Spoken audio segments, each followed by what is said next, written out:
Hey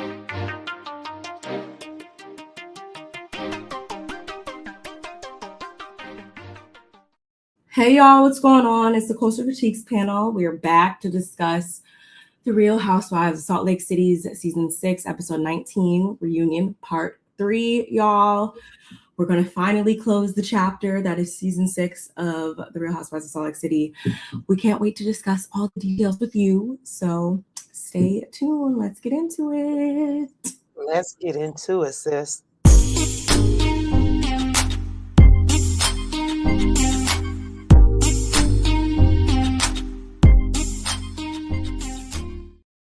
Ta-da! And here we are, y'all. Yeah.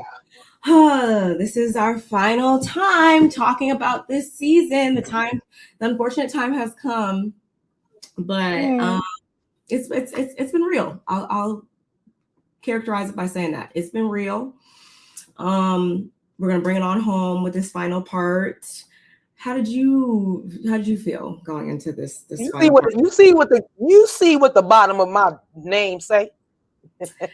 Yeah, my sister's letting her true feelings out, and her little title right there. Yeah, I have to agree. I do think that I was trying to be optimistic, but I feel like honestly, this could have just been wrapped up in like one part. Quite honestly. There's just certain things that we're just not going to agree on as a cast up here. Like certain people are just not going to back down from how they feel. And because of that, I don't want to hear it anymore. I don't want to hear it. So yeah. What is it called? A secular argument? Is this going in a circle and a circle and a circle? You say that? Yeah, it's getting redundant. We see what the audience see, what we see, and like they said, there's always 3 sides to the story: your side, her side, and then the truth in the middle. But it doesn't mean that both sides are wrong. It's just the way it played out for each of the people that are involved. So yeah, it got a little exhausting. I don't feel like like you said, we didn't get really enough resolve. There was many other things that we could have talked about. I feel like we wasted a lot of time on some things that and you know, Brittany fashion, she interrupted some things that in that moment I feel like we could have went a little bit deeper. She should have just came back to the to the scene quietly and observe. But Brittany doesn't know how to read a room yet. So we'll get into all of that. But yeah, I just feel like I almost feel like we could have probably got 1, maybe 2 parts. We could have definitely pushed this one into the second part for sure. Absolutely. Right when you said that, oh my God, stop. That's yours, not mine. Right when you said that there were certain things that we could have got into, as opposed to what we did jump into, I thought of one particular thing right off the top of my head that really frustrated me. And I mean, I'm not going to give Andy credit for asking the right questions, because once again, I feel like he could have asked some different questions. But at the same time, I can't fault him too much because, like I said before, certain people are only going to tell their version of events, their version of what happened. So it is what it is. Yeah, y'all, before we jump into all that, you already know we need you guys to do a couple things for us, which include liking the video. We are streaming from both of our channels, so go ahead, hit the like button on both, subscribe to both. Let us know what you think of this season, as well as our commentary down in the comment section. Don't forget to share us wherever you see fit, and also follow us on our social media accounts that are scrolling along the bottom. Hit the notification bell so you don't miss any uploads. Do all the things, because we are still going to be producing content, even though we are coming to a close on this season. We got other things in store as always, y'all. So comment, like, subscribe, share, do all the things. And Kev is in here. Hey, Kev, what's going on with you? Hey, Kev. Hey, Kev. Stay. If you guys are watching in the bushes, come down, let us know your thoughts on this episode. Let us know your thoughts on the entire reunion in the live chat. We'd love to have a little kiki with you guys. But yeah, I think that's and keep the conversation going on our comments. When our live is done, replay gang, y'all already know what to do. Y'all come in there and keep the conversation going for us. Yes, y'all, just as my sis said. But this third part, of course, we jump right into it with Brittany and the theatrics of it all, y'all. She was making her dramatic exit from the stage because, according to her, she doesn't want to be called a victim. She's not a victim. She's not kidding. Leave her alone. She's not here for it. She's going to go cry hysterically backstage. Was it just me, or I didn't really quite see anybody phase too much? I did see there was a certain couch that was a lot more vocal in quote unquote support for her, but I feel like that was just them trying to jab at the other couch more so than it was about defending Brittany. I don't truly feel like he's up there ready to keel over on a heel who do I sound like, Whitney? On a hill because Brittany's feelings are hurt. I think it's just they're using that as a cop-out as far as why they want to continue to go at Meredith and Lisa about this whole thing. I don't think it's truly rooted in them caring about Brittany for real. I don't think they take her serious enough to care about her for real, I feel. I think you're right. I think you're onto something. I think we all feel the same way. Just said that about Brittany. She doesn't know how to read the room. She doesn't know, and I don't want to say because she doesn't want to be called play the victim. I'm not a victim. But she doesn't know when to play victim because they all have done it. You can't be on the show and not go through all the things.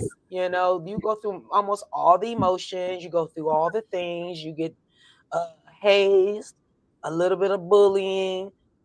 You get people that like you. You got people that don't like you. People that rock with you. People that don't rock with you. People that are convenient. Oh, and don't forget the important friends. Shout out to Heather.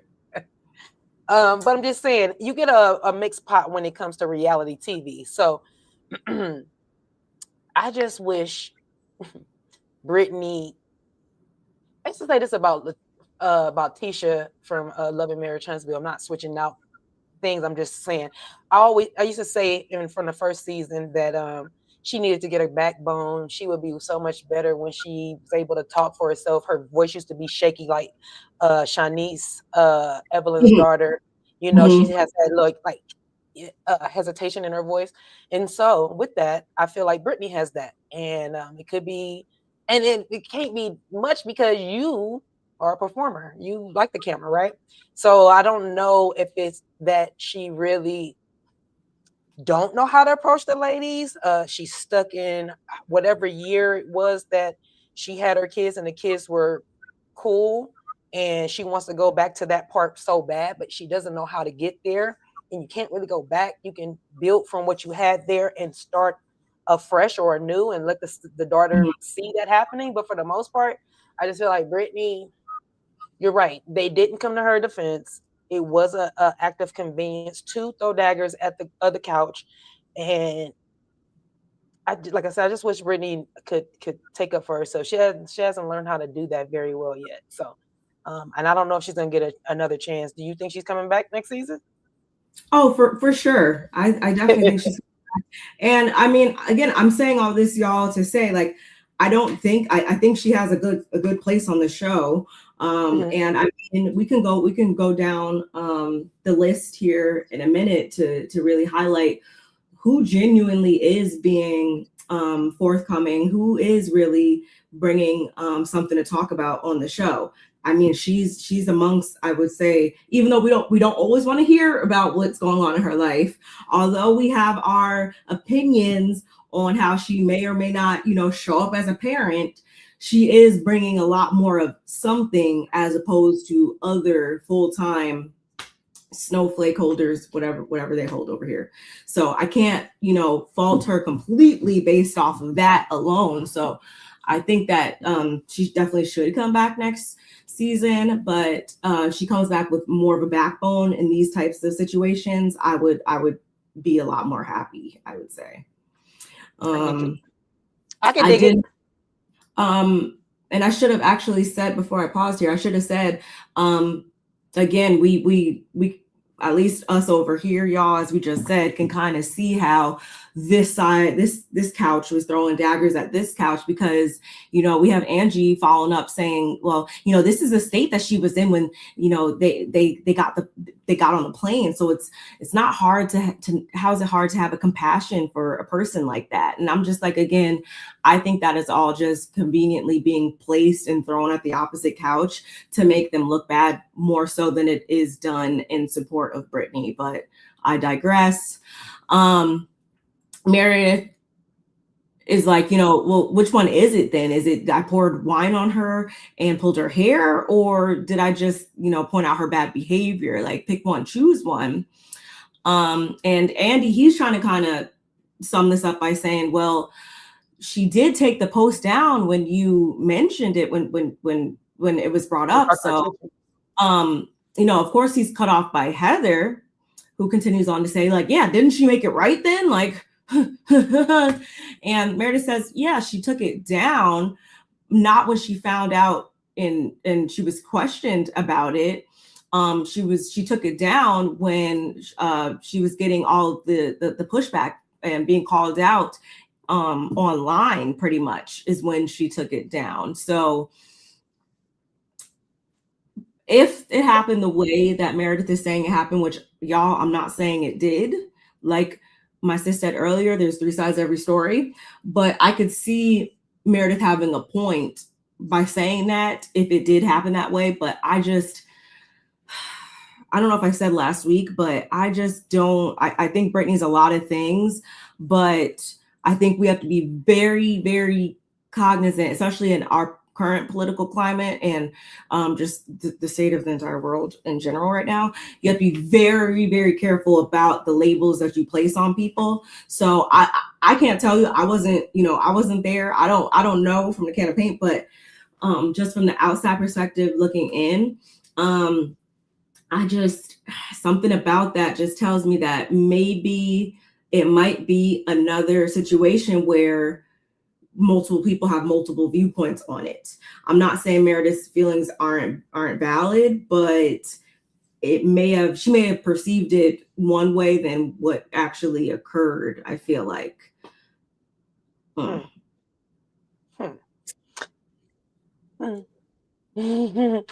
had a point and then it went away from me because I just thought about somebody I needed to text. But hey, Yvette, thank you for joining us. You know, we love to hear from you, lady. Always a pleasure to see you in our chat. Always, always, always. I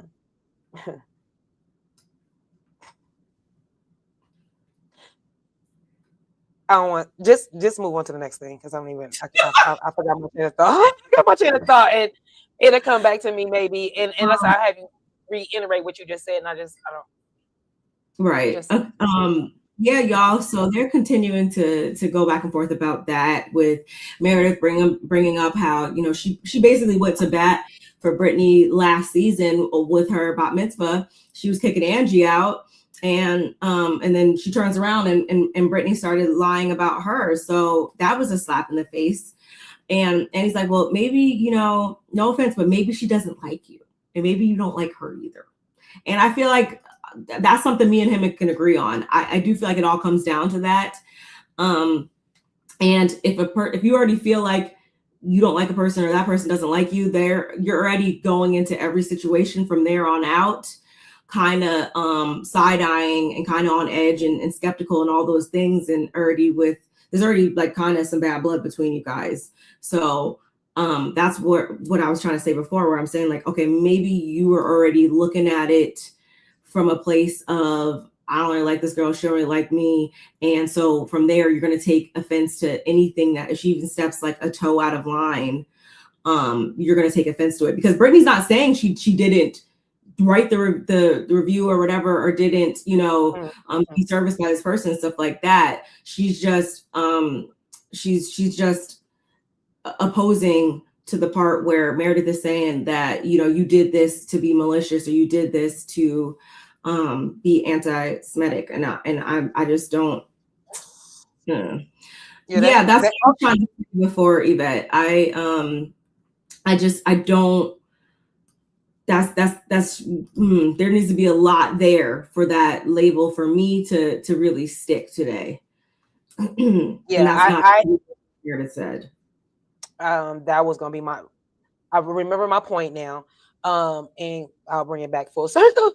The problem is with Meredith that because we've watched her bend the truth a little bit or not take up much accountability in this season, it's hard to believe everything that's coming out of her mouth.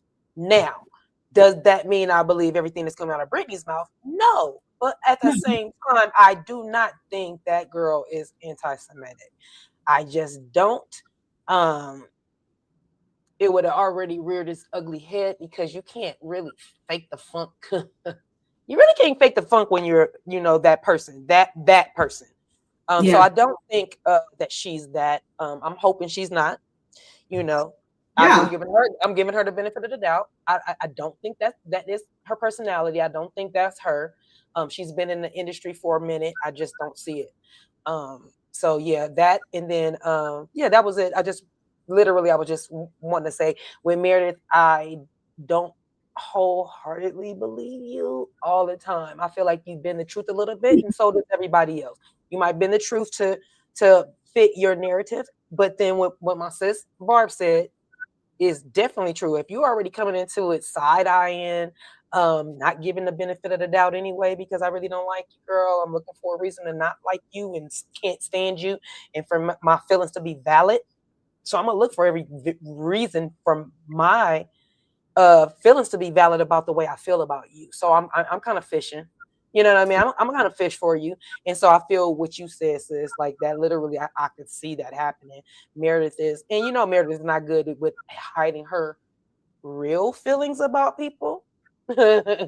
She's not, you know, because it's kind of on her face. You know what Meredith does when we know that she is not in a good space? She pulls back. She doesn't say much. She just sits and observes. So, you know what I'm saying? So we already know how Meredith kind of moves.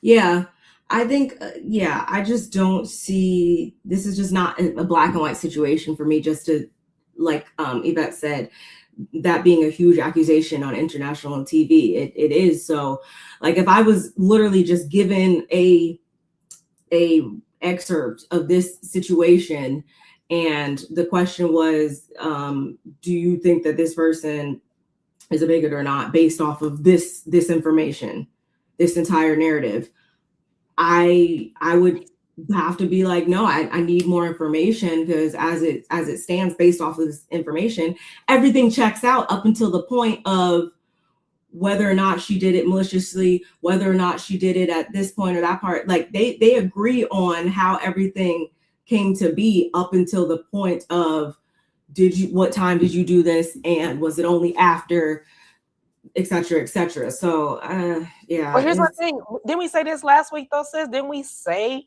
that it depends on what she said to her?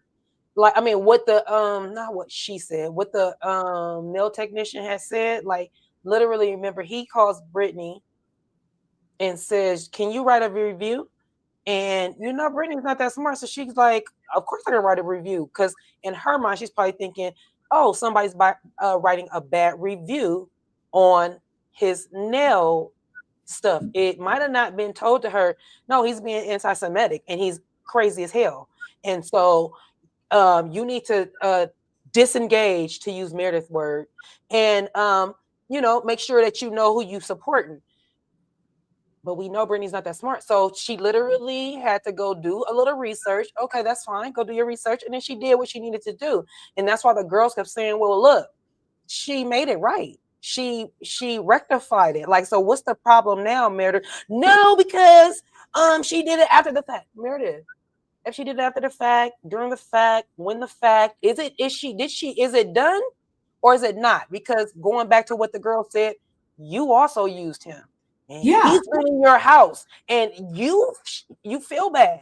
So why is it that you're holding Brittany's feet to some fire when you actually had this idiot in your house too?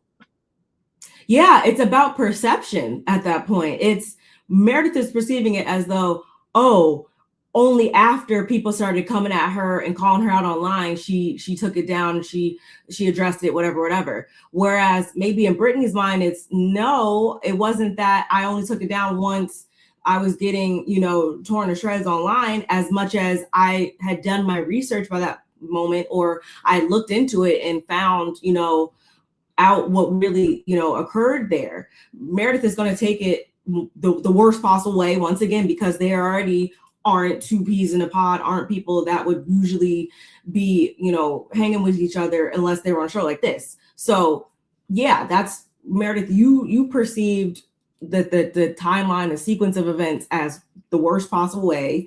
And Brittany's over here saying, no, it didn't even happen like that. I didn't, know until I knew, like, in the story. The hot seat was getting too hot for Meredith, so she threw her under the bus. I don't know what it was. Although I know I said it earlier on in the season. I know I said it up until the finale that everybody, as much as they can point fingers at other people, those same fingers can point back at them. So it was more so that for me, where it's like, yeah, Meredith had some of her points, but on the flip side, other people had some points too, that again, we're only seeing one angle of this type of stuff. So we have to then dissect it how we so choose from there. Too high. Hold on, homies. Sorry, I came off camera because I'm like, I was about to fall out my seat. Yeah, we didn't talk about this type of stuff. Like, I feel like there were certain things that why didn't Andy or anybody fake write in about how it was crazy for Heather to follow Lisa around on that yacht when she said she wanted to be left alone? Like, there were certain things that I feel like certain people should have been called to the carpet about, and they weren't. So I'm glad you brought that up, Yvette. That is so correct. Not that I forgot. It was because the season was so good, and for us to fall flat in 3-part reunion, and the third part to fall flatter than anything. The first part could be good, second part can fall flat, and then the third part should follow up like, hey, we brought it home. And I just feel like it was like the first part was cool. The second part, heated up, and then we went like want in the third. But yeah, there was that definitely should have been brought up because that's bullying. It is, no matter if you don't like the person or not, wrong is wrong. That's bullying on so many levels, and that's what we're trying to say about. You guys keep saying Brittany's the victim. She cried victim. Well, look at what y'all do to the girl. Look at the part y'all play, because everybody has a part in it. She took it on the chin, and she took it like a good sport. And then the moment she sprinkled some water on somebody, or in the hot tub, like, they definitely should have asked Brittany, like, so she could elaborate. Like, I wasn't trying to dunk the girl, but it was okay when they was dunking my big head up under some water. Yeah, that would have been a good segment. Good observation, Yvette. True. Meanwhile, y'all, Brittany's backstage inconsolable, crying. I guess that was to her team, her glam team. I don't know. Olivia was back there. Apparently, I didn't see Olivia in this. I thought that was who was consoling. The dark hair. She colored her hair that dark. No, I went back because today I watched it. Right, I was like getting ready, and I literally went right over to the screen, and this person looked young, and I don't know, because I don't see her doing her hair that dark either, but maybe it was just production and that was just a young girl, because I was thinking that girl didn't say one word, so maybe it wasn't her daughter, because that's why I walked back in. I was in my bathroom, so my TV's on the other side of my bathroom, so I literally her Instagram. I think it's this girl that's behind her. Wasn't it this girl who was behind her? Let's see. Because that's not Olivia. That looks like somebody from her team that's doing her. That looks like her hair. She's doing her hair. Yeah, I think that was her. Yeah, that was from the other, like from here, we're looking up, so her face looks like this long. But from the other angle, looking down at her face looked smaller and younger. You know, certain angles do like that. So yeah, you're right. Because like I said, I didn't. If it was her daughter, I was like, dang, I didn't say one word. And I was thinking to this, but no, I'm not saying that like that. I'm not saying. I'm saying even if you're gonna console somebody, you consoling them, so you say something. Unless you are a part of the team and you're not really saying something, you just want, somebody to knowing somebody needs some kind of comfort at that moment. But Justin, when Whitney goes back, she went to go tell Justin what happened. So I don't know if they are the people that are there. Are they watching fully, or are they just standing in the dressing rooms where there's no TVs? I don't know. You know what I mean? That dynamic I was thinking about too. It's hard to tell because sometimes, like just thinking across the board, sometimes it looks like they be backstage watching what's going on, and then sometimes it doesn't. Like sometimes the husbands will be knowing what's being said and what's being talked about, and then other times they're like, "What happened?" So I don't know. And so when Whitney went back there to tell him, he was shocked with what she said. When we'll get to it, but I like a little was like, okay, so he wasn't watching or paying attention wherever he was at, yada yada yada. But okay, it's good to know that was not her daughter right in that moment, because I literally when I rewatched it this morning, I said, daughter, why she ain't saying nothing? But I am glad that Brittany's daughter was there. I mean, if she didn't want to say like that, and that's the part where I do get off the bus for her too, because and say like, I mean, at that point, whatever you get from your daughters, Brittany, is just what you get. If Olivia saw you crying and was like, I'm gonna go get lunch, it is what it is. I can't have an opinion on that because you made that bed. It seems like we're pretty. I know I'm in agreement with y'all in the comments that are saying that the seasons are usually better than the reunions. Reunions always fall flat. Oddly so, the past few seasons have been the best of the entire Housewives franchise. Yeah, I agree. Andy always oh my God, it's going to be the best one yet. It's going to be really good. Okay, sure. I didn't get my hopes up going into it, but I did think that, I don't know. I thought that we'd talk about a little bit more stuff other than Plaingate. That we didn't get no resolution to. We are still in the same dilemma, the same reasoning, the same as the same. There is no change in thought.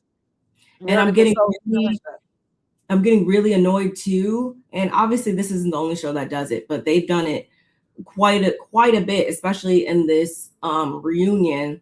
They've made it clear that a lot of this stuff that we're talking about, a lot of this stuff that they're using as supporting evidence has been happening off camera. I don't want to hear about stuff off camera. Either you guys strap cameras on your foreheads 24/7, 365, or I don't want to hear about it, because there's holes in the story then. Even with what we're talking about right now, a lot of this whole thing pretty much happened off camera, and now we're trying to make sense of it. And no, I'm not going to keep doing that. Show us everything we need to see, or don't bring up that part of the storyline. Absolutely, I so agree with that.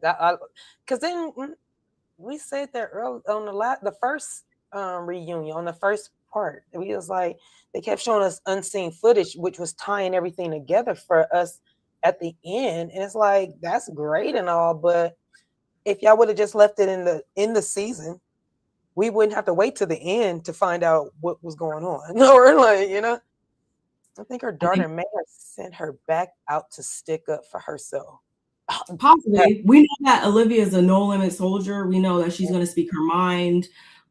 She has really blossomed into what I see as, an intelligent young lady. So maybe she did, because as I'm about to say right now, Brittany does rejoin the ladies on stage, and I feel like her approach was like different. There was a bit of sternness there that I've never seen show up any other time. So maybe that was the secret ingredient, Yvette. And they show parts and previews that we never get to see on all of the. Yeah.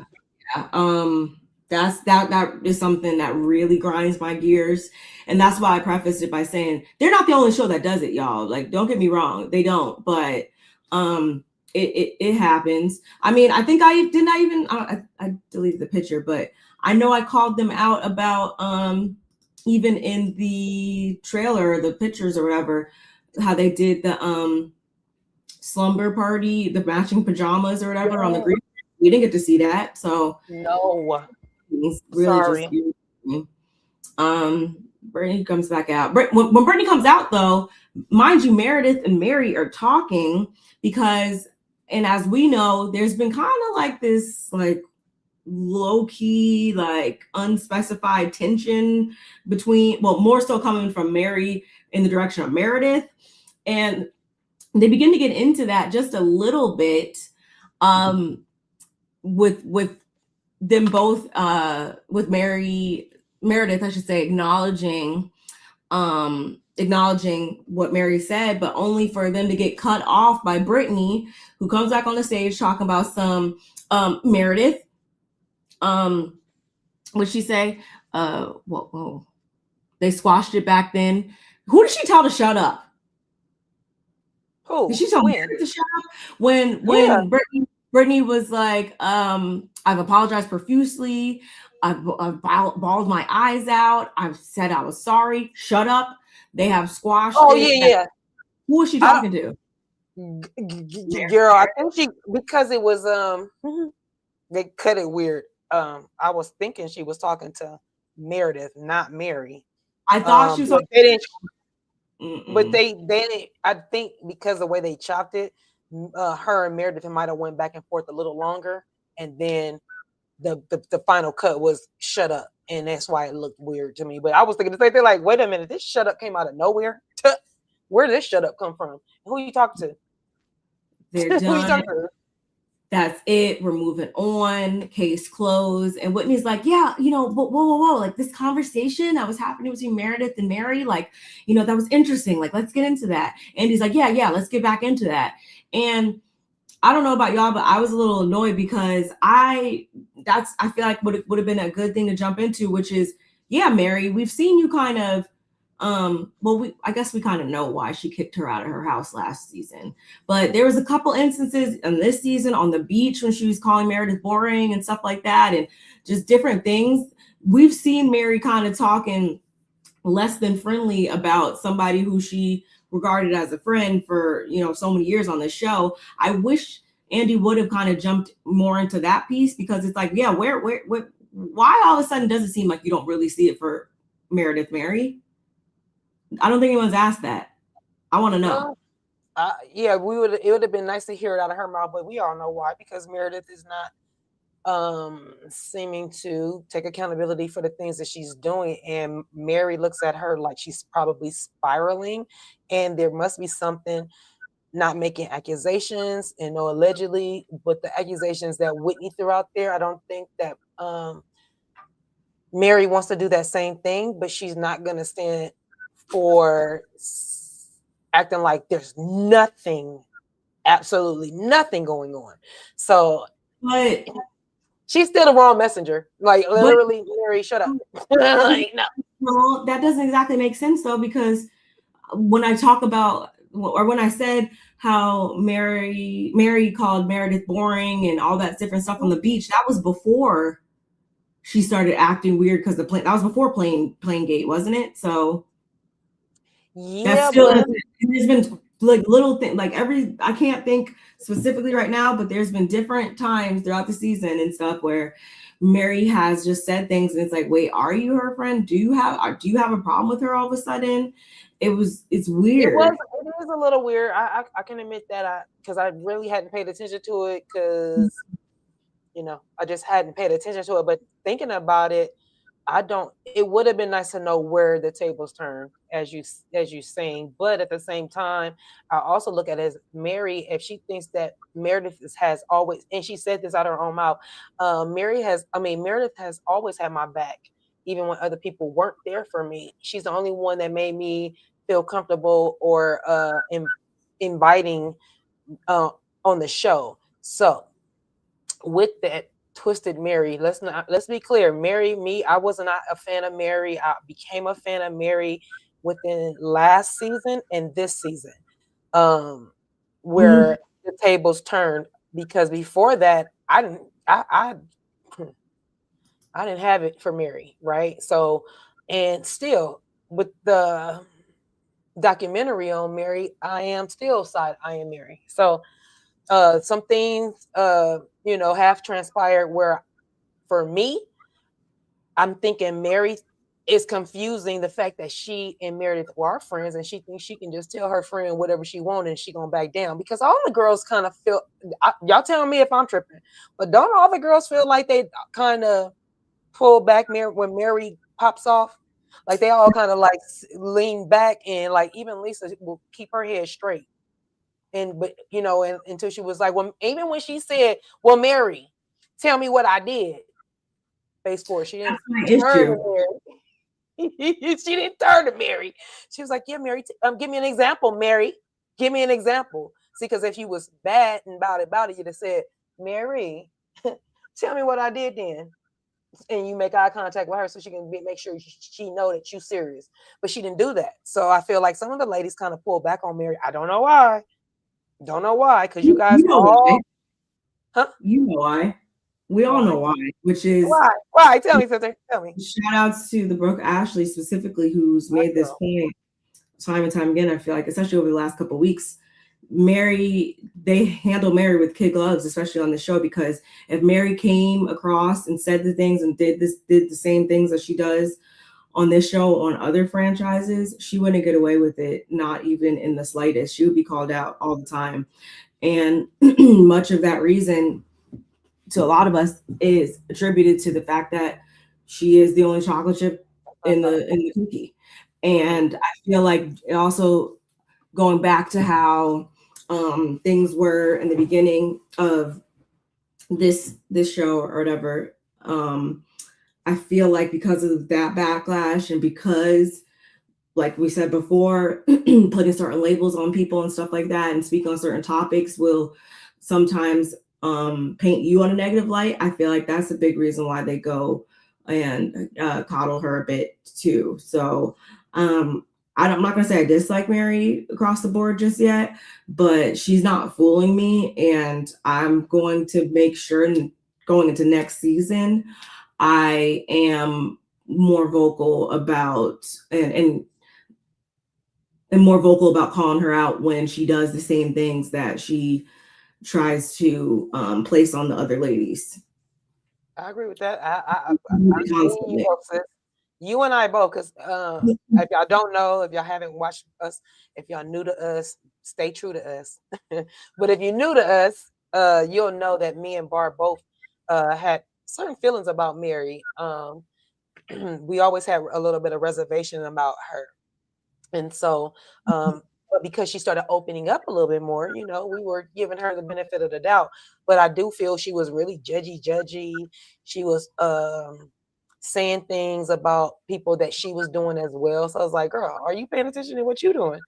And I do agree. You're right. They do coddle, because the way us Black women, the way we get down and to the way they get down is a little different. So nobody wants to open up no can of worms they're not used to, or I don't know, I ain't trying to do that. And not to mention the way Mary and Jen used to get into it. So they could see the dynamic, like, ooh, yeah, I'm not trying to, I ain't trying to do all that. Like, I ain't equipped. Yeah, there's a big difference there, in my opinion. And I would even wait. Now I lost what I was about to say. Read Yvette's comment too. Yes, I also heard Seth was called and Lisa took a phone to talk to, but I didn't see that at all. Yeah, that was, I guess, in the Peacock version. We talked about it last week when Meredith called Seth to verify whether or not he has a girlfriend or whatever. I guess that was just in the Peacock version then. But all these little side, like I just, so many things that they talk about that I just don't care about, and this is one of them. At California Cutiee, the documentary was purposely to make Mary look bad, did not make other content creators aware their content would appear in the documentary. Documentary lacks credibility bias. Yeah, I think when we talked about the documentary, I believe I mentioned that several of the creators they used, one, they like inflated numbers, and two, yeah, it was much unbeknownst to those content creators, which I think, yes, automatically kind of makes me side eye how it was done, because yeah, why did you, like, if it's truly how it's happening, and then you wouldn't need to do any like weird stuff like that. And yeah, if you're going to use people's content, like, yeah, why wouldn't you? I did not know. I didn't realize that they did not know that they were going to be used, because I did see, you know, they did. Well, you know what? Sherelle World, she was interviewed, but I feel like so was Adam. So I feel like how they knew, I'm pretty sure. I'm like, how does that work? We talked about when they used Kempire at least 3 to 4 times. They used Ashley's voice. Those people were not notified. The people that were in it. I mean, Adam was notified. Yeah. Okay, so you mean, okay, yeah, I wouldn't. Yeah, I'll be mad. Don't be using my content. I mean, like, at the same time, if you're not gonna give me my credit, because then you use that the snippet, and it's like you don't even know like what the rest of the context of why that person was saying it. You use it to push whatever narrative you're trying to push. No, I don't take officially everything that was said in that documentary as law. Like we keep saying, there's multiple sides to every story, but there is certain parallels that I already seen in Mary or whatever that I'm like, oh, like this, yeah, I could see why that would be the case. Even in this documentary, when they kind of touched on it last week, I can't remember the specific points, but Mary, yeah, when Mary admitted to like kind of being like a little wild or getting kicked out or something like that, like there's certain things where she has been truthful, and it does align with what we saw in the documentary. So I don't think it was all a lie, but there's more to that. I'll say that. Got you. I was wondering, because I was like, ooh. Up and Adam said they interviewed him but didn't ask him to narrate and didn't pay him. Yeah, that's shiesty. That's shiesty. No. Yeah, that's not cool. Because I was wondering the same thing, but like Tisa Tills, when she was talking about Diddy and the Diddy network. Netflix thing. So I'm wondering, was it 50 Cent? However, I was just wondering, because now I'm questioning everybody. I'm side-eyeing everybody. If y'all not paying the content creators that you guys are using, like, don't do that. Like, don't do that, because y'all wouldn't have that. So give them their credit. That's so shady. All right, y'all. My hair was getting on my nerve. I need to be able to see y'all. So what I thought was interesting, though, is that Andy actually does get a chance to ask Meredith the same question that he asked last week that she deflected from, which is, did you drink? Did you have a drink or whatever before getting on the plane? And she's like, yeah, like she did have one drink in the lounge before she got on the plane. And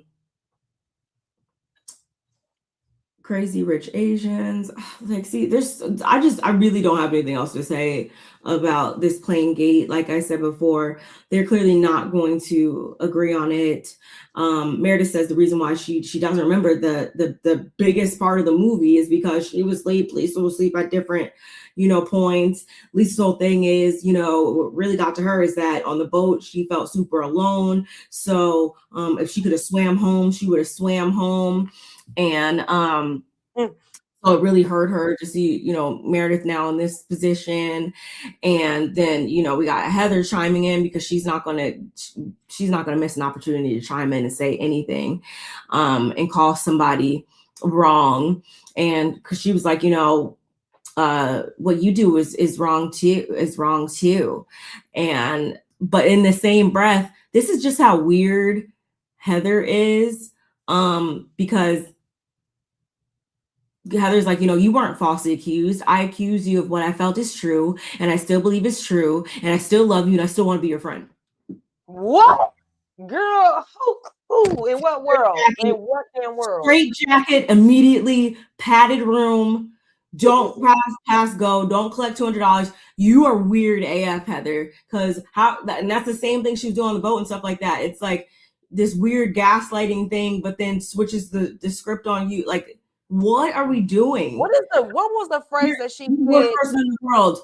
Will you marry me? What? Like, that's like what I hear when she says these weird things. Like, very odd. Barb, what did she say when she said, she said, oddly enough, I want to be your friend, but then she said something right after that, and I was like,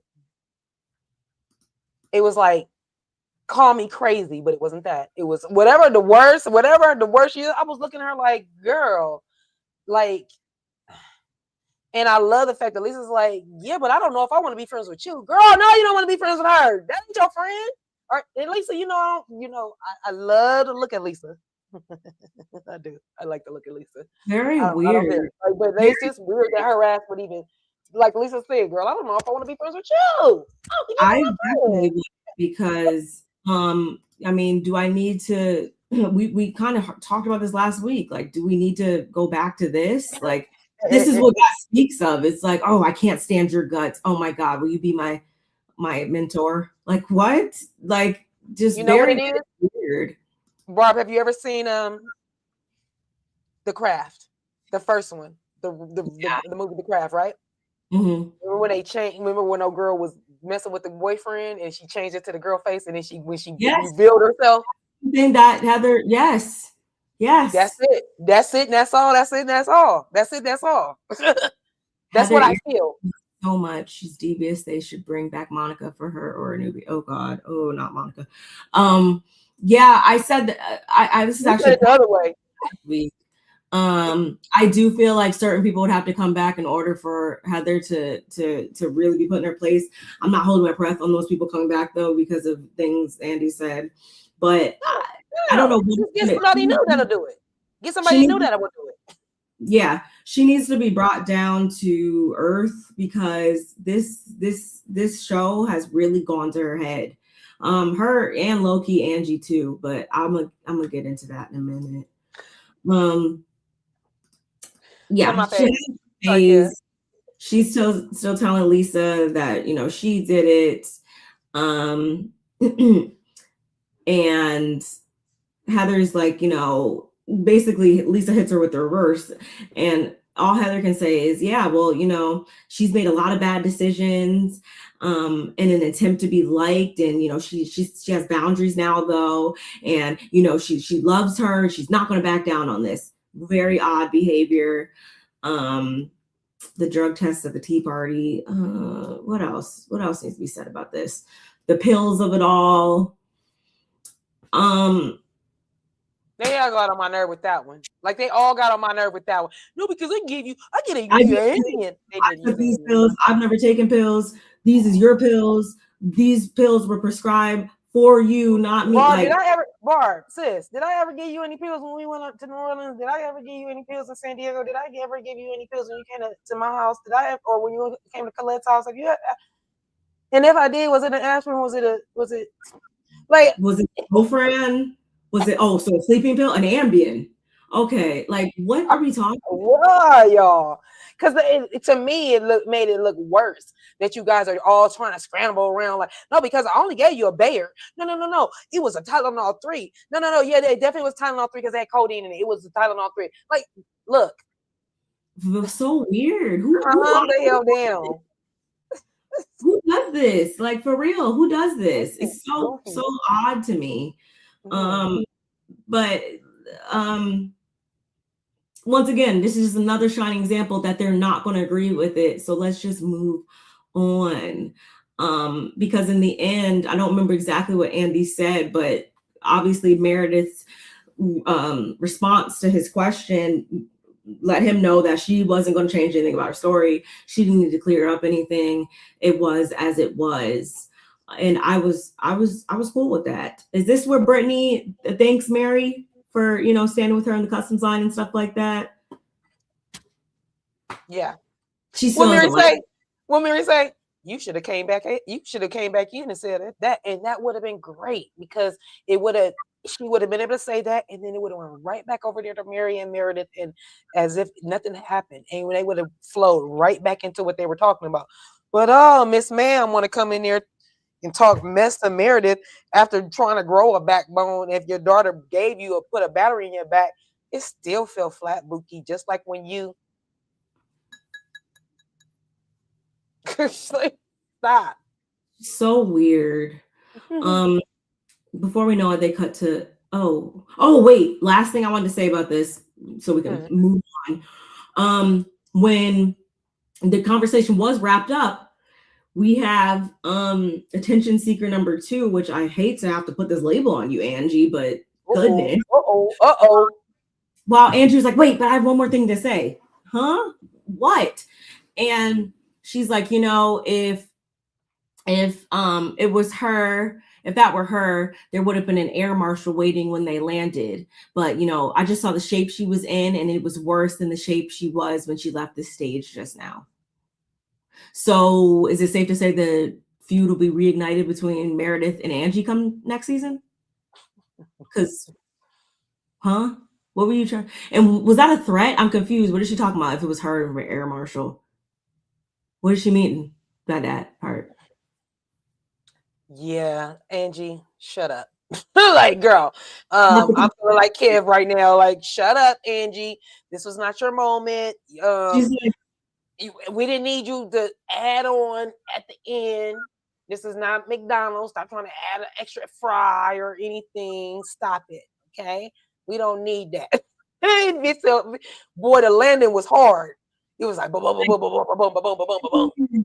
Like, I've been vocal about, I liked having her on the cast. I like what she brought, but my goodness, like, she needs to just tone it down a lot, because it's coming across as try hard for real, because that was so unnecessary to say. And if Meredith decides to make you public enemy number 2 or 3 next season, it's gonna be what it is, because this is what I mean. Wait, sis, is it gonna be what it is, or is Lisa and Angie? Never mind. Go ahead. I don't even know. Like, they do this season. They wrap up and we're gonna start anew where we love each other. And it's gonna be the same stuff next season. So I don't spare me. Get back to the stage. Andy gives the ladies their flowers. Yeah, I wanted to actually stop here to ask. I do feel like a transparency check. Do we feel like this is like one of the most like transparent casts pretty much across the board? Do we feel like they're like always coming with their truth and stuff like that across the board? I feel like that's kind of what Andy was, the point he was getting across. I do think they give us things and like, it is still, I feel like, refreshing a lot of times for me to watch SLC as opposed to some of the other franchises, but I can't sit here and act like they, like, none of the other franchises bring like the same level of realness or anything like that. I don't know. I feel like yes, give them their just due, but like, I feel like he was laying it on just a little bit thick with that. Of course, because he wants them. Oh, I'm sorry, sister. Go ahead.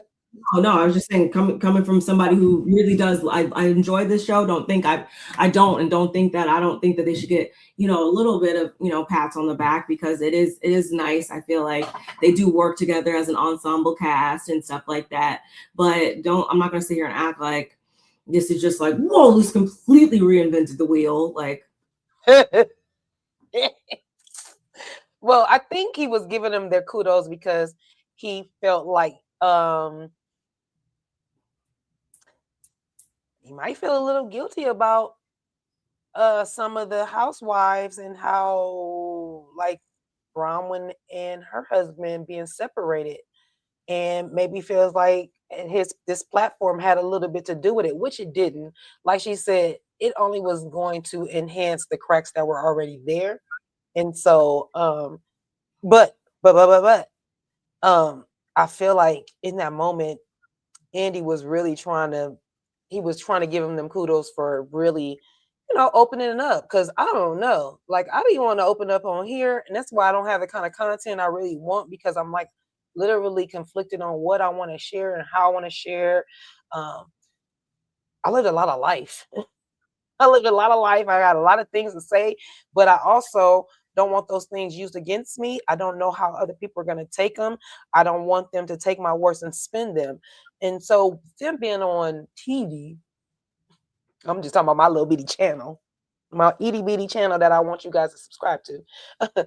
I'm just saying it literally, when you think about the bigger platform and what they're really putting out, is a lot. Us knowing about Whitney and her husband, us knowing about Bronwyn and her husband looking at other women on his phone.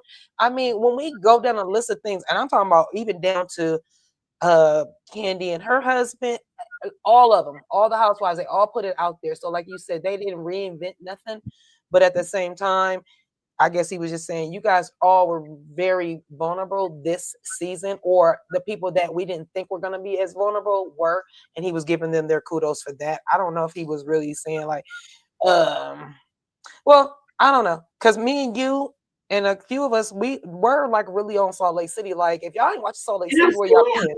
Yeah. So we literally all feel the same way. And let's be clear, I pretty much watch no bias, but yes bias. I pretty much watch most of the Black housewives because I can relate better to them, not because of anything. Beverly Hills, yeah, they're from my city. They're from my, I mean, you know, I drove to Beverly Hills. I've been in Beverly Hills houses, all that good stuff. But that's not that I watched them, but I couldn't relate to them as much because there was more white people on there, and then I just couldn't relate to them as much because that's not my level. Nice to watch though, but at the same time, Salt Lake City, for them to be a more clear cast, I don't have no complaints with them. Like I don't have no complaints with them. Like literally, the franchise from start to finish or start to now, it's been good for me. I've enjoyed it. I enjoyed this ride. Not this particular part 3, but I enjoyed the ride of Salt Lake City for sure. Yeah, it's cool. I just thought he was being a little like, okay, Andy.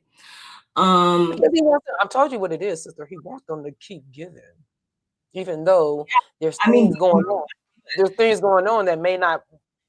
There is a lot of truth that we get, but at the same time, we have the Heathers and even Whitney's that, yeah, they might stir up drama and stuff like that, but clearly clearly even with Whitney, there's a lot more going on there that, I mean, hey, maybe they cut it out. Who knows? Maybe they ain't cut nothing out. You saw what I saw, and you heard what I heard.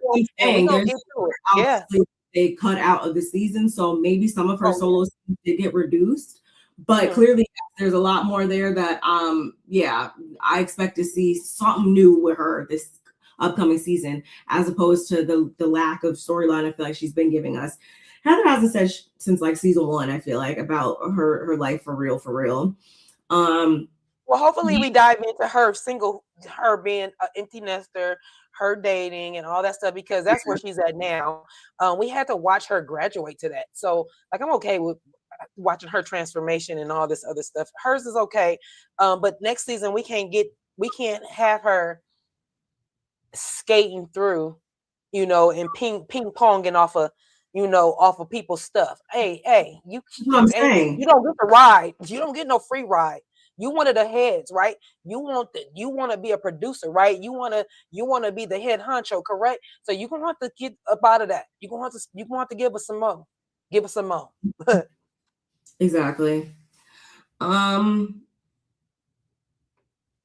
that's not even the right part. Okay. So, and Heather crying just kept annoying me. But anyway, interesting enough, Andy asked Whitney about her business and the inventory, that whole situation that we never revisited since we had heard about it on episode 2 of this season.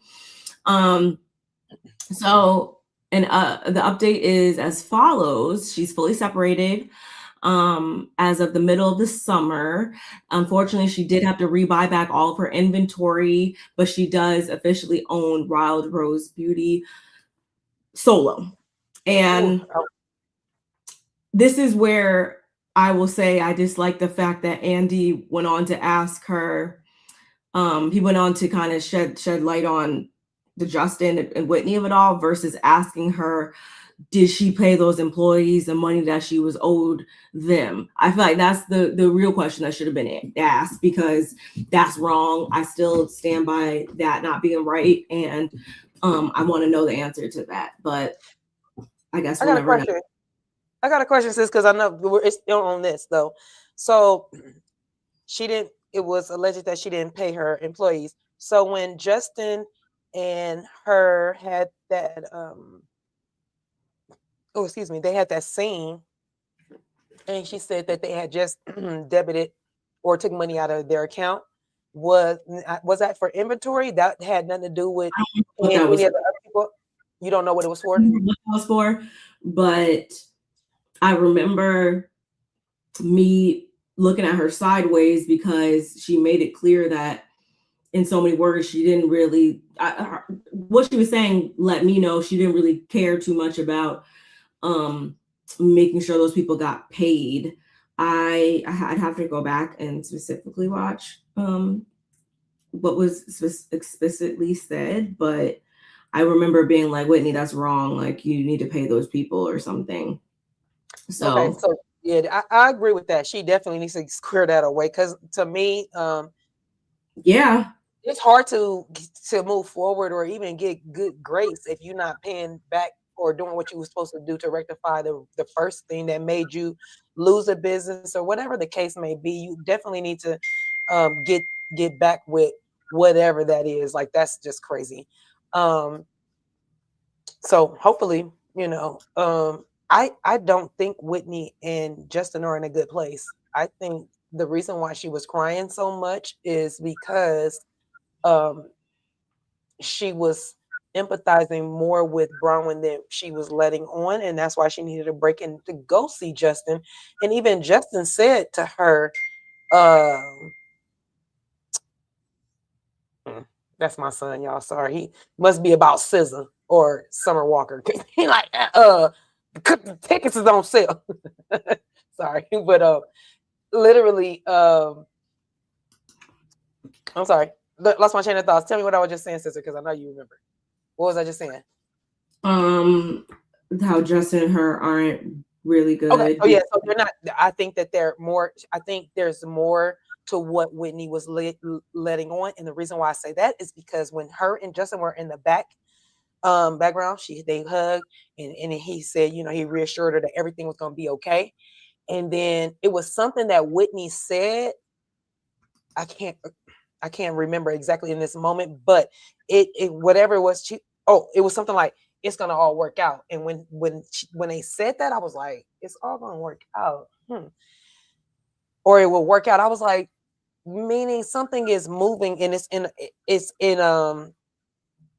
the gray area. It's something ain't right. So I'm feeling like Justin is trying to tell her like everything's gonna be okay, like kind of like trust the process. And I feel like Whitney is in 1 foot in, 1 foot out of her marriage. And it, as much as she said, I don't resent him, I don't believe that she believes that. I don't believe. It's just, I always think that I'm the one that messes up. Like, that sounds cute, but no, I do think there's either some more resentment there, or you're not just completely taking the blame. Like, no, no. I think that's why she's having a conflict, because this time she's not taking the full blame. She like, look, I did something, you've done something, yours is more detrimental because now I lost my whole business. And the fact that she said that she did it solo is not that because it was solo before, but when somebody makes a mistake and that mistake came from your husband, or what you said, it was really something that he did, I still was like, why would, I understand it's your company and maybe y'all agreed on it, but I just, something about that just felt weird. Like, I don't trust you enough to put it in your name or have us do this. So I feel like Whitney, that's a big step for Whitney. For Whitney not to put her husband on this, I feel like that's saying a lot. I'm reading lines. Hey, cousin. I think the only other thing, or just to summarize what you said and bring it back to this scene. Whitney just made it about how Andy did ask her flat out, does she resent him? She said no. Okay. And she does get like, really upset and everything like that. But it was like she was saying one thing, but her expressions and her demeanor said a lot more for me. And so we also get like, and then Mary, once again, rude as fuck. Sitting there with her eyes closed. Mary, your eyes were closed. I love how Whitney was like, "Oh, am I boring you?" or whatever. On the other show, they would have said a lot. So another like example, y'all. I'm just saying. Oh, it's nice to know. I'm sorry, y'all. I see my green pants and I can see them. I thought they was gonna, so I can wear olive. Okay, that's good to know. I was like, you were wondering, if Whitney will be able to bounce back from this, her and Justin this time around, because it was looking pretty bleak there for a minute. But she says that they bounced back from harder. Once again, mouth saying one thing, everything else was kind of, there was more there. Heather's empty nester, Seth saying that he's pansexual, and next gen. That's Seth. That's Seth. I thought it was Seth. I'm pretty sure it was Seth, and she was like, I think he was being lighthearted or making light or something. Yeah, if I'm not mistaken. I thought the Sun said that on his show. I thought Seth said that on the Sun show. Oh, I didn't watch the show, so I don't give me the line.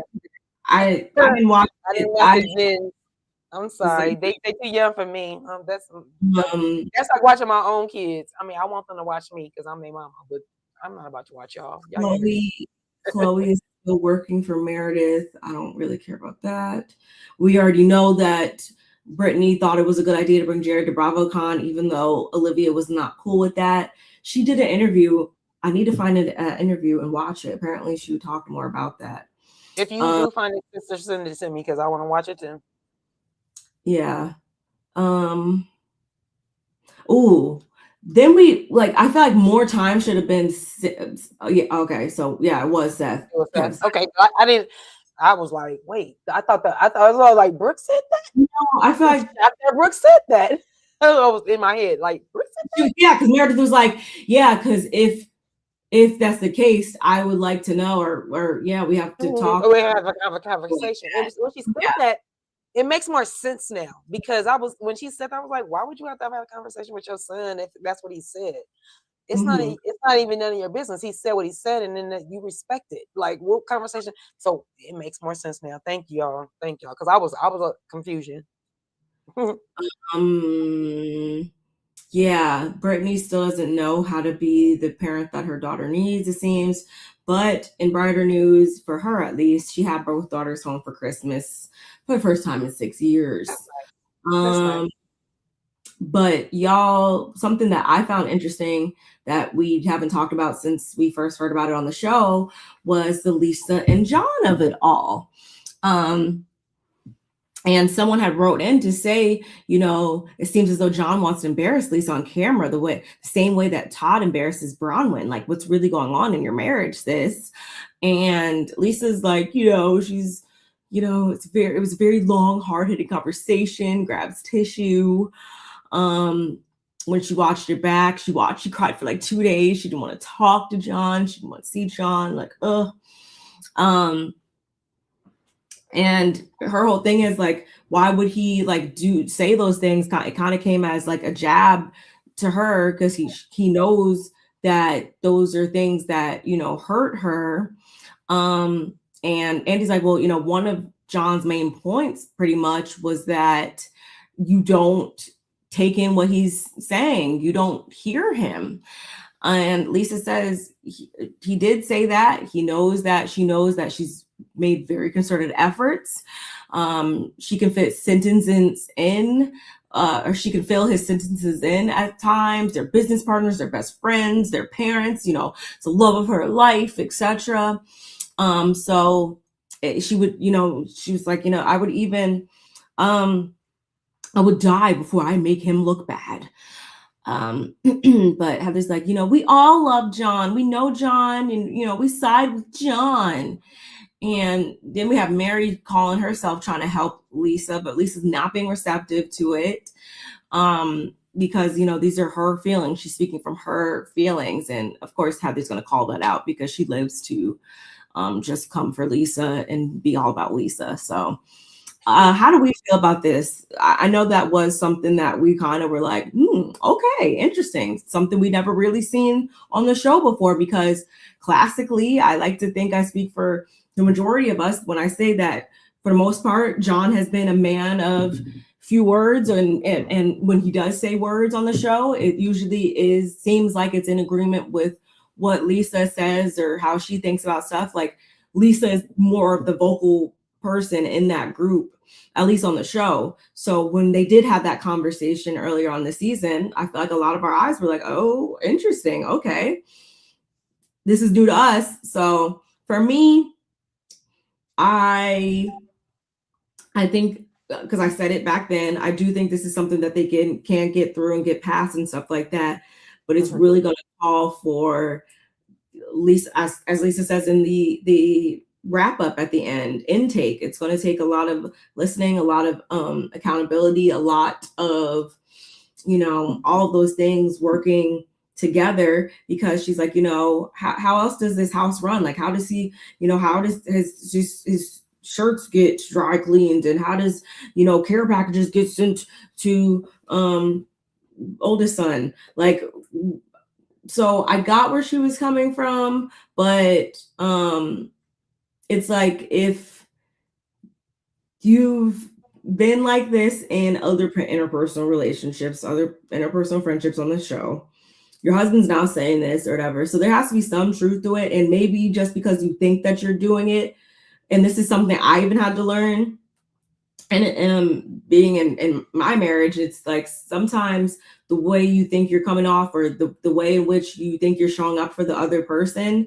is not always the way that they receive it. Or you might think that you're knocking it out of the park in one area, or you're actually applying what is being said, but sometimes like that it's possible for you not to be on target with it. So maybe that's something that Lisa needs to kind of understand and acknowledge, that, yeah, she might be giving her best effort, but that's not necessarily what's being asked of her. Listening to her might be a whole different thing than what listening is to him. They need to match up on those types of principles, I feel like. Yeah, I agree with a lot of things you said. When it comes to Lisa specifically saying that, she would die first before she would embarrass him or or have any ill will towards him on the screen. But I seen her, I'm not gonna say be disrespectful, but where she shut him down or didn't let him speak or finish his thoughts, like where she keeps saying, well, I finish his thoughts. Is he finishing your thoughts too? Because there's a difference. When partners are partnering, you guys finish each other's thoughts. There's a difference if you're finishing his thoughts. That means you are interrupting. We're trying to speak to him, like. Mm-hmm. So I think the perspective that Lisa is giving is, I don't like to use the word so much, but almost like from a narcissistic point of view. Like she's like, and because it's not that she's playing victim, she's saying, look, I'm giving 150%. I don't know why John is acting like I'm not. John is not saying you're not giving you 150%. John is saying you're not listening to me and you're not letting me give my 150% because you want to do it all. And so when you say like, oh, well, his clothes is clean and the care packages is sent. He asked for you to listen. Like, that's what I'm saying. Like you're making the household run, and that's fine. That's okay, usually what others do. Okay, Cecil. What do you mean? I'd be cooking, I'd be doing this, like, okay. You're not, it's not click, like it's not You're doing it's not something. That's not a reciprocation. That's not reciprocal to what we're talking about. So yeah, it is a weird thing to see Lisa, say that, she was so hurt. She cried for 2 days, and she just couldn't believe how he did her on TV. And it's like, is it that he did you like a certain way in TV, or are you listening to what he's saying, which is, you're not listening to me. When we have a discussion, it's all about you and what you think. And if I go to talk, I have to literally tell you to, hey, talking. I'm scared to read it. They laugh. I don't know. But yeah, like literally, it's just so weird because like Lisa really thinks that she's doing the greatest job. And like you said, I'm guilty of that too. I always think that I'm the best spouse. I'm the best thing since sliced bread, and I'm not. I'm fucking not. Let's be clear. I am not. I'm full of mistakes. I'm full of things that I wish I could take back. I am. And so with that, I just wish Lisa would say, you know what? Well, she did. She said, I am. He knows. It's funny. He knows that I've been taking, I'm going out of my way to listen to him. Why you gotta go out your way? Why you gotta go all the way out your way? Why is it such a big deal? I'm doing it. He can see it. It's like, girl, that means that you really wasn't listening. If you really have to concentrate, hey, John's talking. Shut your mouth. Let's listen. Let's hone into what he's saying. What? Yeah. You need a pat on the back for doing that. So yeah, so I kind of feel bad that she's going through that and she doesn't see it, but hopefully she sees this reunion and she sees what everybody else is saying. Because like Heather was saying, we're all on John's side. We're all on John's side. John is the man. We're high-fiving him. And I'm like, I don't know about we all doing all that. I don't know if we're all doing all that because John is not no saint, and John got some mistakes he's doing, and I don't know why. Heather was weird in this reunion. I don't know if y'all peeked out, but Heather was weird. She was so weird in this. Her looks, the way she was, I don't know, her reactions and things, everything was weird to me with her. I don't know, is it because she didn't have a lot going on for herself and she was trying to get in where she fit in and it was like still falling flat? I don't know. I just felt like she was a try hard. She was pick me for the show. I'm like, what the hell? Get weird. The lady pills. Get her some pills. No, same exact thing. I think she really is going to have to take a step back and look from the outside in onto how she shows up. And I mean, since we're on the subject, it would probably be a good idea just to take a look at all her relationships, her marriage and the friend ones, because it's kids. I'm not going to say yes, kids too. I'm not going to say that it in every way do I agree that the way she shows up in her marriage is the same way she shows up in all the relationships on this show. I won't say that because, again, fingers pointing out, fingers pointing in. But I do see how there could be some similarities in what's been brought up. Not everything, but some. So I think she is going to have to take a long, hard look. I mean, because if we can understand how love languages work and stuff like that, then it should be understood that, hey, you're not exactly, what you're doing is not resonating. It's not coming across clearly to your partner, which is the person that matters in this situation. Speaking of languages, I wonder what hers is. I'd be curious. It's probably gift giving for one, for sure. For sure. Bottom line, Lisa backpedaled John's interaction. John called her out on her BS, and now she has egg on her face. LOL. And that's the thing too. Like, I don't feel like this conversation. I wasn't looking at this conversation taking away from it like, ooh, like you're messed up or this person. I just thought it was a real vulnerable moment in a marriage. So I wasn't looking at either of them differently. Again, her feelings are her feelings, but like, I don't see why she needed to go cry about it. Just like, I don't really feel like John was being mean to her. Like, I don't know. In Lisa's eyes, it made her look awful, but to me, it made her more real and vulnerable. We all fall short sometimes on relationships. Yeah, exactly. Like it wasn't bad. It happens. Heather is that single white female as it relates to Lisa. For real. It's weird, and her chin is getting longer instead of her nose. Heather, I mean, yeah, she's to slow down. Y'all, I'm pro do whatever you want with your body, but she needs to. Okay, it's hardening her face. It's hardening her. It's making her look like Vera from Living Color. Yeah, she needs to pump the brakes on that. Like, don't do it, girl. Chill out. Calm down, chill face.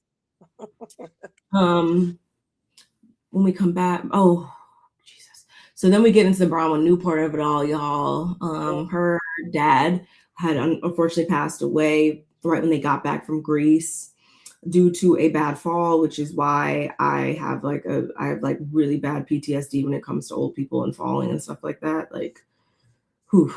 Her mom had never admitted out loud that her husband suffered from dementia / Alzheimer's.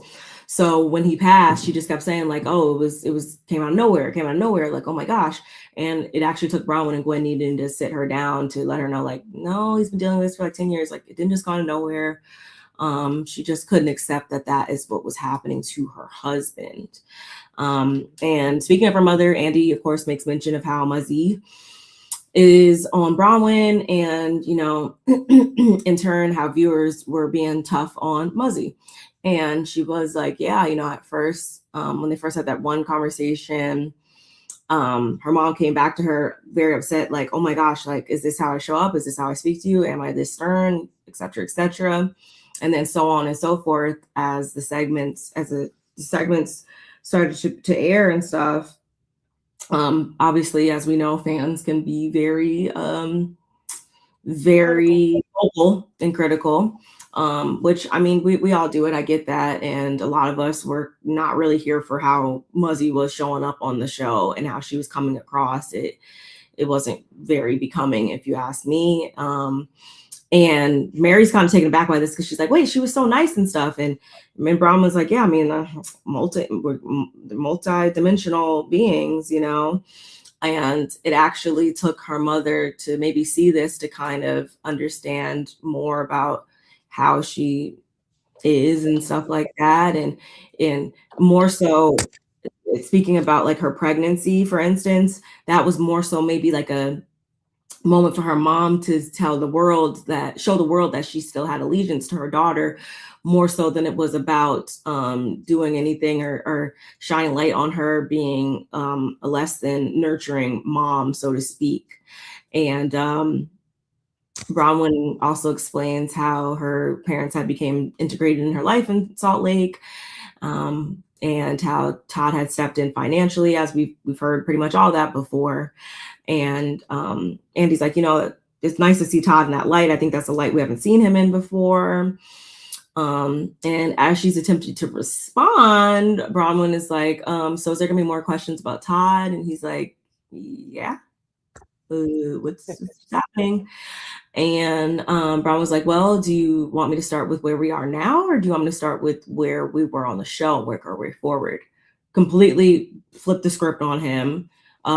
Clearly she's well versed in PR, and Andy, like the seasoned producer he was, he's like, well, I want to know whatever Bronwyn wants to tell me. And so when we come back from break, that's where we hear the bomb being dropped that Bronwyn and Todd are separated. It was her choice.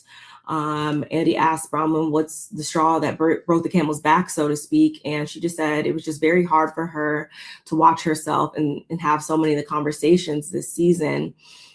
She doesn't think she really meant a lot of things that she was saying in the moment, even more specifically like the open marriage and stuff like that. It sounded good or whatever, but like truly, is that really how she felt on the inside? And they kind of got to a space where it's not like she was trying to forgive him or as though they were moving forward, but they now got into a space of him not want to talk about things. She can't talk about those same things with her friends, as we've seen on the season with her and Whitney. And Heather even asked her, like, did Todd want you to quit the show? And Bronwyn says, like, no, it's not that he ever asked me explicitly to quit the show, but she knew that it was only going to pretty much magnify the cracks in her marriage from here on out. So there was no teamwork. She felt like she was PR for him. The respect was like non-existent. At this point in time, he's in New York. She's still in Salt Lake. And yeah, that's where they're at with it. And at this point, Whitney's getting noticeably upset to the point she has to excuse herself. She goes in the back, and this is how we mentioned before about her going in the back. Justin was there to console and embrace her. And, you know, she starts talking about how she was triggered based on everything they're going through. Okay. They bring up the cherry. Remember how he took the cherry off her ice cream and stuff after she told him that she didn't like that. It was interesting because Lisa was like, oh, I thought that was just him being a guy or a man. And then Meredith is like, well, you know, pretty much if you weren't already in like a bad space or whatever, it might have seemed like something funny, but because you guys were in a bad space, it wasn't very humorous. And Mary also was like thinking like, oh, that would have been funny or something like that. Okay. So all in all, Andy asked her if she felt like the show broke them up. She would say that no, it didn't break them up. It just highlighted that they were growing in different directions and really just put a spotlight on all that. This is a conversation that needed to happen. And so that's where they're at. And by that point, Whitney had rejoined them on the stage. And yeah, we'll see what's in store for them in the future or not. How do we feel about that, y'all? Hey, hey, hey. Yes. What's going on? My son. It was weird, not weird. It was, oh yeah. Yeah, that was damaging. That was sad. Yes, I was about to look up, and I was gonna say that too, Kev, that she looked like Mac tonight, and so I was like looking up the, because yeah, he's just a moon with a long chin. So yeah, it's funny that you said that because I literally was gonna say that, but I didn't say it for whatever reason. But literally, when she said that by the chin, and Barb was still talking, now that's what image popped in my head as well. As far as Bronwyn's mom and also her husband, the way that they both came to Bronwyn when they found out how they looked to the audience and had to come to her and say, like, do I not give you eye contact when I talk to you all the time? But did you see yourself give her eye contact on TV? So for you to even question yourself, you stuck your foot in the mud. Okay, so now go back to Muzzy. Muzzy's like, yeah, I don't understand. She doesn't understand why people are coming for her. And she asked her, is it whatever the question was for her? And we all know, yeah, you're mean to her, or yeah, your humor is dry with your daughter, and some things you say could be funny, but your face don't get funny. It's different if I'm saying a joke about you. Barb, your hair is big. It's cute. I like it. You're gonna see in my face. You can tell I like it. It's cute. It's big. If I said, Barb, your hair is big. It's cute. Do you feel the same energy? You do not. It doesn't feel the same. It feels like my hair is cute. It's big. What? It's the way that Muzzy talks to her daughter, and she saw it, and now it's like, oh my gosh, is that how I am? Yes. You and Todd are both that way to Bronwyn. I'm glad y'all both saw it. I'm sorry you guys had to feel the heat of the chats and the people talking about you guys. But you have to understand when you put yourself out there, just like a content creator, just like anybody that's in the industry, when you put yourself out there, you have to get ready for the good, the bad, and the ugly. You can't just think it's all gonna be good. It's not. It's just not all gonna be good. You either got to get ready to get in the trenches, be ready to, say, okay, I hear what you're saying and whatever, and move on. It's just not all gonna be cherries and whipped cream. It's just not. So I found that funny that the both of them felt that way, and they both saw themselves, and just to understand, or at least put themselves in it, like, well, dang, Bronwyn, is this how I look?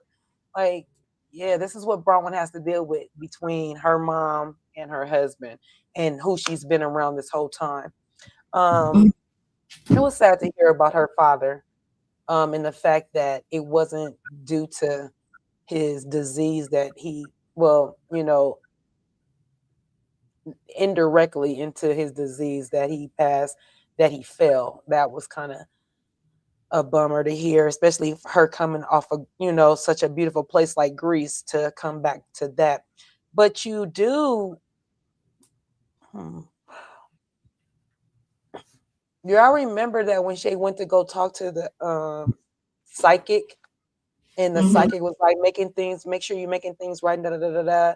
And for a moment, I think she thought about her mom, and that she would be the one that probably, God forbid, passed before the father. I think she didn't realize that, because the way the psychic was talking, and he did make it seem like one of the parents was about to move swiftly, and that you need to do what you need to do to get it going. So the fact that I think she thought it was Muzzy and not the dad, kind of a little sad for me. Yeah, that makes sense. I remember that. And I mean, she said, like, at this point he had been dealing with it for like 10 years. So she probably like, yeah, like this is just her life. Like it's just going to continue to happen. Not that there was going to be like some big catalyst of, a fall that was going to actually be the final thing. And the fact that the fact that the mom had never came to terms with that is behooving, because what do you think he's in the hospital for? What do you think that I don't know he had to come live with his daughter for, and that she couldn't help take care of him? So you thought your daughter put him in a home because of what? I mean, I'm sure people not being able to like cope with like someone literally dying, but like, yeah, I don't know what she's been thinking. It's been going on for 10 years. Hospice is different. Hospice is like different. Delusional a little bit or something. Like, you don't know how you come across with your daughter. You were like in denial, so to speak, about your husband, which again, I understand for a little while, but 10 years, that's okay.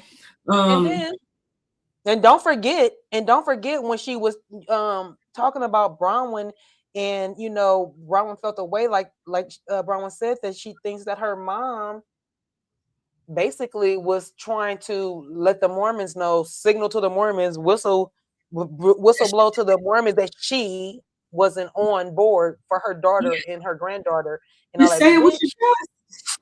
Girl, first of all, let's be clear, Muzzy. I'm a grandmother too, so I can speak to you as a grandmother. Bitch, you wrong on so many levels. You're so wrong on so many levels. The fact that your granddaughter even likes you, loves you, has anything to do with you, the way you treated her mom during pregnancy, when I was conceived, all that stuff, girl, good luck.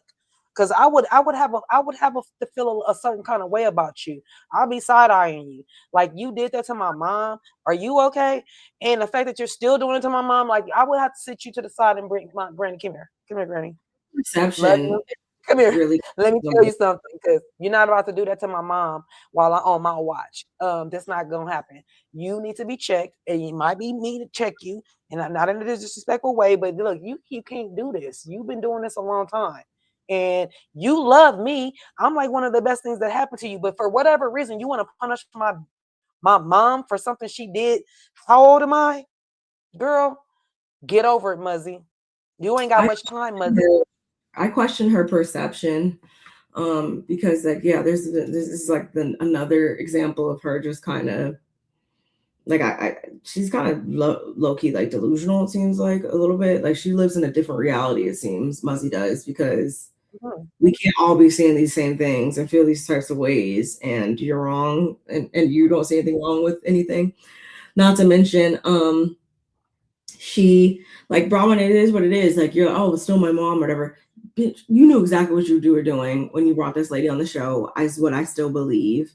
And even if you didn't think that, you know how the show works. You watched it before.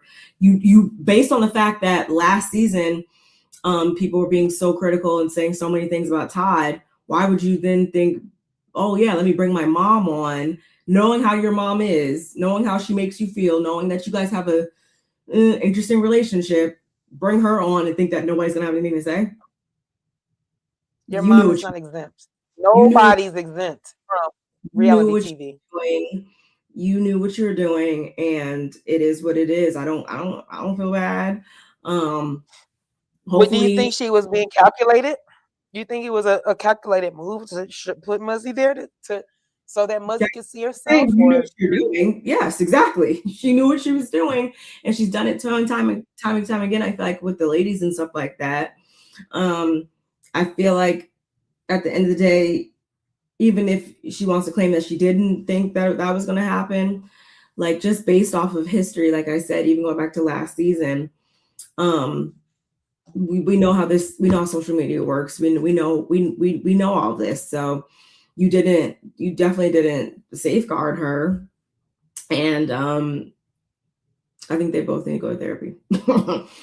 And pretty much. Todd also going on this deep dive of watching all the show back, and Ooh. yada. I'm just like, that's rich coming from you, because even if that was the case, no, I feel like Bronwyn knew when she came on this show day one that she was not about to be with him anymore. But for conversation's sake, say that he, like, the answers were always there, Todd. You chose not to listen to your wife about anything. You chose to not only refuse, you didn't want her talking to anybody about it. You didn't want to talk about it. No, there's no more progression there. But then now all of a sudden you want to go read stuff and actually take in what's being said. Like, sorry, you snooze, you lose, and whatever happens from there is just what it's going to be. Like she said, he thought, like, oh yeah, what does it matter? I've shown up for her so many times in so many ways. Why does it matter if I don't look at her one time when she speaks? Or why I take the cherry one time or whatever. Like, I'm glad that she's realized that she doesn't have to deal with that, because at the end of the day, unfortunately, I feel like this is something that exists a lot of times, especially in relationships that have an age dynamic. I feel like a lot of times the one individual is set in their ways, and it's pretty much their way or the highway, so to speak. And when you try to break them out of that, you're seen as the bad guy, or they will just, like, override you. And so hopefully her wanting to separate is the first thing in line of her actually healing all these areas of herself, because it plays out in all of her relationships, the things that she has to work on. She said that too. She said that though. And Yeah. I love that she said that. I love that she saw that she watched herself back, and even saying things that when she said said that, she was willing to do it like a little baby threesome, or to try to make the relationship better, knowing that was going against what she really truly felt. But in the moment, she thought that was the best thing to say. And even Todd couldn't even look her in the face when she said it. He was looking over with his little pink shirt and his little jeans, like, she over here, he over here. Like, what is she talking about right now? So I know that threw him off. But here's my other thing. Todd, who helped you get your ex and your all these accounts, bruh? Who you talking to, bruh? You ain't no way you came up with it all by your little old self. I'm gonna make me an account. I'm gonna go look at everybody what they said about me. No, somebody you messing with, or somebody that is trying to get your attention, help you come to that conclusion, or they themselves is using this particular thing that's happening between you and your wife as a thing to make it get closer to you. So in other words, you're talking to some lady, young lady, woman, person, they know that you're dynamic, they're into X, Instagram, all the things, YouTube and all the things. And so they're like, oh yeah, you didn't know that you, oh yeah, I follow your account. Yeah, I can show you. And so when she went to go show him, he was like, well, she was like, well, we only got this much time together because I know you got to go get back with Bronwyn. So here, let's make you an account. Mm-hmm. I'm just allegedly, but literally, I don't think this man came up with that himself. What would make you, the fact that he even want to go watch the shows again, knowing that the first season you was on it, you even went to the reunion. So what would make you go watch? So you're telling me you didn't watch the first one and you went to the reunion without watching the season? How does that happen? Yeah, That doesn't make I don't believe that. I don't, whatever. See, I think that too. I think that too, Kevin. I do think that. I think she used her mom to get on the, put her there, knowing that one or two things can happen. One, Muzzy can see herself on the show and maybe she will wake up and be like, dang, I'm harsh on my daughter. Or two, the chat is gonna go up, and not that she needs to see everything, but maybe one or two comments will get by her, or maybe her granddaughter will come and tell her, or maybe I can have a discussion with her, like, Mom, look what they're, or Muzzy, look what they're saying about you, or how they took the, this scene about us. So yeah, I do agree. I think that there, to some extent, she knew, like, we know how Housewives and reality TV work. You knew to some extent what you put your mom and your husband into. Facts. I don't really have too much to say about anything actually after this. Then before we know it, back into Heather and Meredith and how they're not really friends right now. They can't seem to agree on anything. And then we also jump into Bronwyn being upset with Meredith as well. Because the Mother's Day phone call, Brooke's that whole thing gets brought up. And Meredith says that's not why she was really losing it, but there's no point in bringing it up because it won't go anywhere. And Andy's like, what are you talking about? Like, are you mad at production? And Meredith says, this is a lot. It's not going to go well. She's shaking her head. Whitney's chiming in because she has a big ass problem with Meredith throwing production under the bus. Mary starts crying because she doesn't like that. I'm like, yeah, wow, that's coming from both of you guys. Like the kiss assness was like so apparent for me, at least. Meredith literally admitted this on stage. Like, she wasn't trying to talk about it at the moment, but then we see this like little clip that was apparently, I guess, cut out from like minutes before, where Meredith does admit that she was talking about production. Very, very weird. And then the lunch between Bronwyn, Whitney, and Mary is brought up, with Meredith saying that she never asked Meredith, or with Meredith saying she never asked Bronwyn about it. Bronwyn is denying that. They begin to go toe to toe. And the main thing to me in this moment that stood out was the fact that Bronwyn was really like talking her talk at Meredith. And I'm like, I feel like if anybody should get this type of energy for how they've came at you, Bronwyn, it should be like, I don't know, Heather maybe, for not disliking you and having so much to say about you and stuff in the past. Because no, I don't, but Meredith, because of what she's gone through, especially on the show with her marriage and stuff like that, I don't believe, or I do believe that that's a big reason why she's never came at you or said anything not in support about your marriage. So again, the way that you came at her, like, you could, if I was Meredith, like, you could never talk to me like that, talking about sit the fuck down and like, girl, who are you talking to? Girl, I don't know who she was talking to. The Angie and Lisa dynamic gets brought up a bit. We kind of touched on this earlier, but They're just going to be back in the same place next season, y'all. Quite honestly, I feel.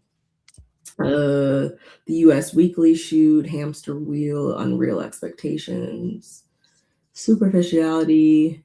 Mary speaks up for Angie, which I found to be interesting. Yeah, I don't really have anything else to say about that part. My notes kind of got very vague towards the end, y'all. I can't even lie because it was the same thing. And before we know it, like they were closing out the episode with that sharing everybody sharing what they learned throughout the season. Mary learned it's important to see yourself and put out the energy that you want to receive. Okay. Whitney learned so much, like failure being the universe redirecting you. Brittany learned patience. And if you can just ground yourself and be patient, good things will come, and focus on the things that are important. Angie learned acceptance. Shout out to Electra.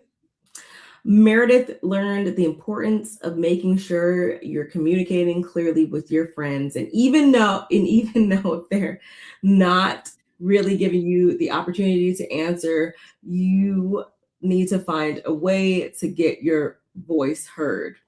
Backhanded, okay? Heather says she doesn't know if she learned it, but it became crystal clear to her that the best moments of my life have been with you guys, and some of the darkest moments of her life as well. And that is pretty remarkable.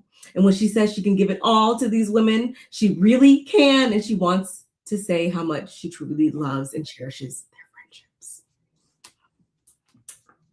friendships. Bronwyn, Mary says that's why we get so hurt. Bronwyn says this season she really understood that she thinks that change is negative sometimes, or that there's been a failure or something done wrong. And so change actually can be a good thing. It has to start with her, and she has to change the way she shows up in some of these friendships. And she's change the way she interacts with her mom, maybe with Todd, Gwen, etc. And Lisa ends it off with saying that intake is very important, really not just hearing, but really listening for understanding and moving forward. Heather and Angie especially say they can't wait to see that in action. And that's where we end, y'all. All that here and out the other. Was it me or was it me? Because didn't it seem like Lisa was really, really, really wanting to be friends with Angie again? I was like, what's going on? Not that they should be. Like I think that they do really like each other, and I just think they have a lot of comments. If the show wasn't on, if they weren't on the show, I don't think anything that's been going on between them negatively would be an issue. I think it's all because of the show, honestly, and them trying to make moments and stuff. And Lisa, yeah, y'all just go be friends and keep it. Well, I just the way, just with even the dusty products that came out of Angie's spot and stuff, it was just like, oh my gosh, you guys. So yeah, I hope they can get back to being friends again. Yeah, the ending was flat. I don't know why we had to hear Heather tell us, because that had nothing to do with learning anything or the takeaway or the whatever Andy asked. It wasn't what he asked. So, but hey, we got through it. Yes, y'all. There were some things that we could have got into a little bit more that we said. Oh, excuse me, that we said earlier. But for the most part, it's over. It's over. And I'm cool with that, y'all.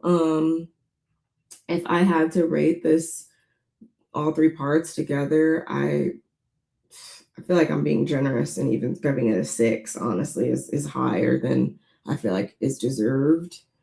I agree. I'm gonna give it. Yeah, I'm gonna go with a. I'm right in the middle. I might give it 5.5. I understand. I think you're right. I think 6 is generous. Yeah, Not for the season that we had. Not for the season that we had. I mean, but honestly, the season for me kind of like I still enjoyed watching it, but at the same time, it did. When I really look at it, it did start to fall flat because they so much of the conversation started to revolve around Playgate. We never really got into anything else. I feel like that was worth talking about because they made it all about this, and then now we see all these other things that happen offline. That is just like, couldn't we have got that? So I really do hope next season that they are very mindful about what they show us and making sure that they don't leave any holes in the story. Yeah. Other thing is, I did not, I didn't say anything about the Marion production and how they were so enthralled with, oh my gosh, please don't come for production. You know, we were in Us Weekly and it was the other half and you know, and all this stuff. And I'm thinking, and then we have those two ladies that are coming, like don't cover the production. And we have Meredith on the other hand that's saying, hey, you know, Meredith and when production has done yet another thing to me, and Andy's like, oh, what's the yet another thing that they did this time? So it's like, we need to clear that up. We need to figure that out because two things can be true, like my sis always say. So, like, did Meredith get a bad cut, or is it us that we're missing it? Because even with Lisa saying, you know, she said that this was the most upset she's ever seen Meredith on Playgate. I know I'm bringing it back, but because it's the last of it, I just want to just reiterate this part. She said this was the worst. You know, she's never seen Meredith this upset. And nobody, Andy, nobody, none of the cards said to ask her, like, when you said that to your husband, did you mean with the girl, were you siding with what the girls are saying? Or were you just saying her talking to you, this is the most upset? Even though we know she's gonna say, oh yeah, no, it was her talking to me. It wasn't her being obnoxious to anybody else around. No, not that. So it's just funny to see Lisa, you know, do that. Like, you know, try to tippy toe around, eggshell around Meredith when I feel like she could have really been like, no, Meredith, you were going a little crazy. You did go a little off. You did kind of shake her thing.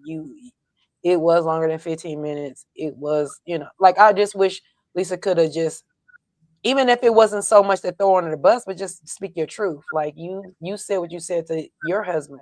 You told John that was the most upset you ever seen her. So in that, it had to be worse than what we've already seen, if that's the worst that you've seen her. So I see what you're getting at. Yeah. Yeah. But I enjoyed watching this with you, my sister. This is our third season of recapping and reviewing the show, y'all. So I mean, while you're at it, why don't you go back and watch our entire playlist? That would be, you know, cool. If not, we will definitely see you in the next one, y'all. Don't forget to like, comment, subscribe, share, follow us on all of our socials. We appreciate you guys listening out and being down here talking about all the things this season. We appreciate you, of course. And yeah, we will catch you in the next one. Bye, guys.